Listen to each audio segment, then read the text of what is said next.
ఏ యాక్టర్‌కైనా సరే ఆకలి చాలా ఇంపార్టెంట్ సార్.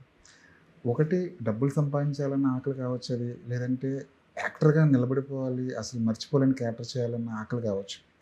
ఈ రెండిట్లో మీకు మీ ప్రయాణంలో ఏది ఎక్కువ అనిపించింది?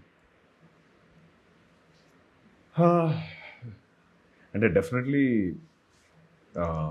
యాక్టర్ అవ్వాలి. హ్మ్.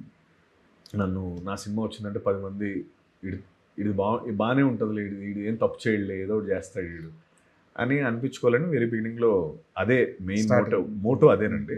ఎందుకంటే మోటో డబ్బు అయి ఉంటే అది వేరే యాంగిల్లోకి వెళ్ళిపోతుంది. ఎందుకంటే ప్రతి సినిమా చేయాల్సి వచ్చేది, డబ్బు సంపాదించుకోవడం అదంతా వేరే స్పేస్. నేను ఆల్మోస్ట్ నేను బ్లఫ్ మాస్టర్ తర్వాత నాకు ఫస్ట్ పేమెంట్ వచ్చిందే 2020 నుంచి అనుకుంటా. నేను అంటే నాకు ముందంతా కూడా ఆల్మోస్ట్ ప్రతి ఫిల్మ్ డబ్బులు ఉండేవి కాదు. ఇన్ఫాక్ట్ బ్లఫ్ మాస్టర్ కూడా నేను ఫ్రీగా చేశాను, అది ఎవరికి తెలియదు. సో డబ్బే ప్రాధాన్యం అయి ఉంటే కనుక నేను అంటే డబ్బుని చేసి చేయడం అన్నది బిజినెస్లో జరుగుతుందండి. ఆర్ట్ ఫామ్లో డబ్బుని చేస్తే రివర్స్ కొడుతుందేమో అని నా ఫీలింగ్. అటు డబ్బు రాదు, ఇటు పేరు రాదు. ఫస్ట్ దేనికోసం నువ్వు వచ్చావు దాన్ని చేస్తే ఆటోమేటిక్గా డబ్బు నేను చేస్తాను. ఎందుకంటే డబ్బు కూడా నైజం అలాంటిది.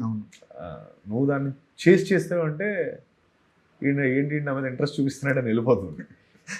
నువ్వు చేసేది నీ ప్యాషన్ అయితే ఆటోమేటిక్గా డబ్బు ఫాలో అవుతుంది అన్నది ఒక పాయింట్. అంటే నాకు తెలిసి డబ్బు సంపాదించిన ప్రతి ఓడికి ఉన్న ఫిలాసఫీ అదే. అంతే. ఇప్పుడు క్రికెటర్లు కూడా వాళ్ళలో ఉన్న టాలెంట్ బయటికి రావడానికే కదా కష్టపడతారు ఫస్ట్, తర్వాత వస్తుంది వాళ్ళకి డబ్బు. అంతేనండి, అంతే. సినిమా కూడా అంతే. డబ్బు సంపాదించాలని సినిమా తీసిన ఏ సినిమాకి డబ్బులు రాలే.